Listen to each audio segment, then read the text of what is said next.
I brought some friends to see and figure it out.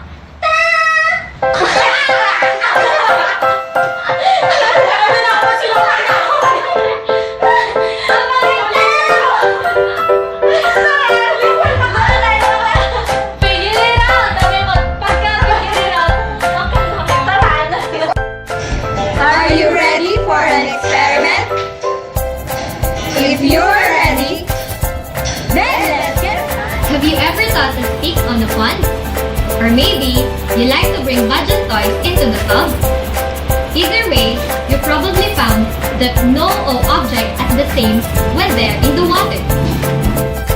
Something sinks right to the bottom, or other things float on the top. Why is that happen? Brought some friends to see and figure it out.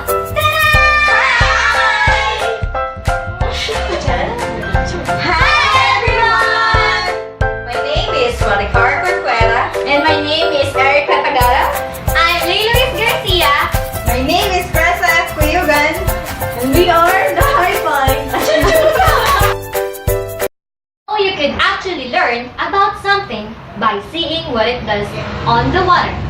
So I say, this called Buoyancy Experiment!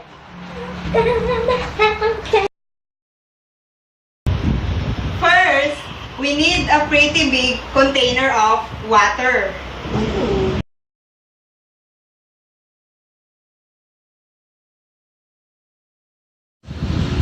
Now, we need some stuff to put in the water.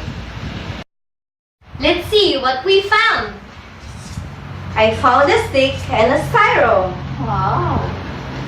And I found metal and plastic spoon. Yeah, me, I found a 5 pesos and tomato.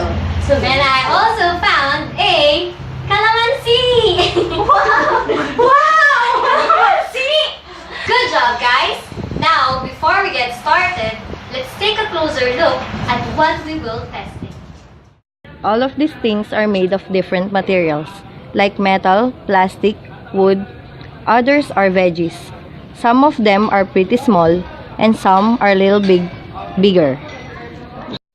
Let's guess what will either sink or float. And let's keep track our guesses. Well, I never seen a stick that sunk. Only one that floats. Yeah, because you have ever seen the one sunk.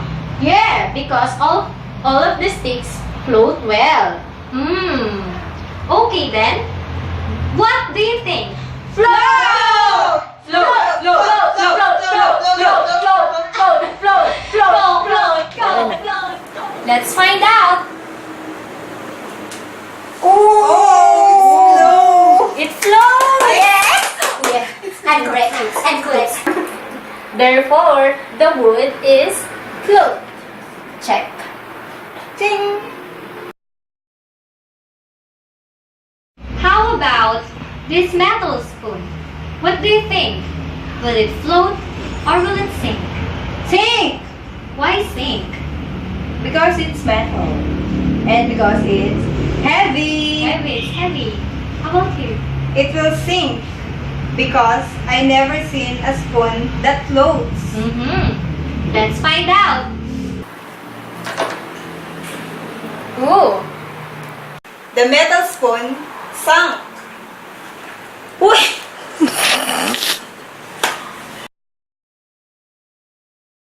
Now, let's try the plastic spoon. What do you think? Will it float or will it sink? just like the metal spoon. It sunk.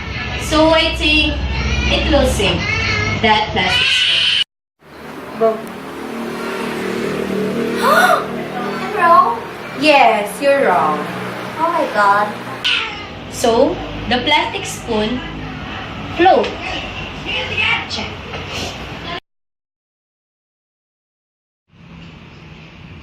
Our next object is styro. So what do you think? Will it float or will it sink? I think it will float. Let's find out. Woo! Oh, it floats! Correct.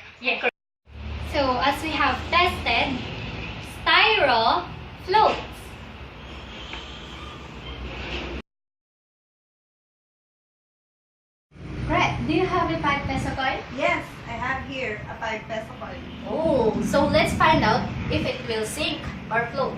What do you think? I think it will sink. Oh, really? Yes. Okay, let's find out. Oh, you're correct! It will Correct. sink. Correct. It sinks. Correct, correct, Sunk. correct. Sunk. Just like a metal spoon, the coin sunk. Now that we've tasted all of our objects, let's see our chart. Some of the objects floated and some of them sank. Hey, are you still with us? I'm still thinking about our experiment yesterday. Why? Do you have some questions or clarifications? Well, I have to ask you some questions. What is it? Is there anything the same about the things floated and the things that sink? Well, we know that the metal things sink and the metal spoon is kinda heavy. And the steak floated while the spoon sank. So maybe it's not about something weight or shape. You are right. And that might help us explain why something floats and something sinks. The answer has to do something called density. Everything, I mean everything, is made of tiny particles that we can see, and how dense an object is to tell them how much space is between those particles. Particles? What is particles? Well, that's an awesome question. Let's use our imagination and pretend that particles are these marbles. Let's start with a bunch of marbles here. If you have marbles all right next to each other, that kind of particle would look like inside an object that bends just like the metal spoon. But if those marbles were spaced really far apart, that'd be more like what the particles is like in something that is less dense, just like the plastic spoon.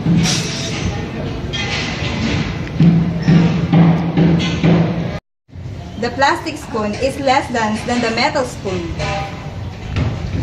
It's about the same size and shape, but the particles that make it up are closer together than the particles that are make up the plastic one. Oh, that's why. But always remember that everything has density, including water. What? Including water? It's true. Since water has its own density, if something is more dense in the water, therefore, it will sink. The metal spoon and the coin were more dense than the water, so they sink. And the plastic spoon and the stick were less dense, so they float. So, it will sink or it will float.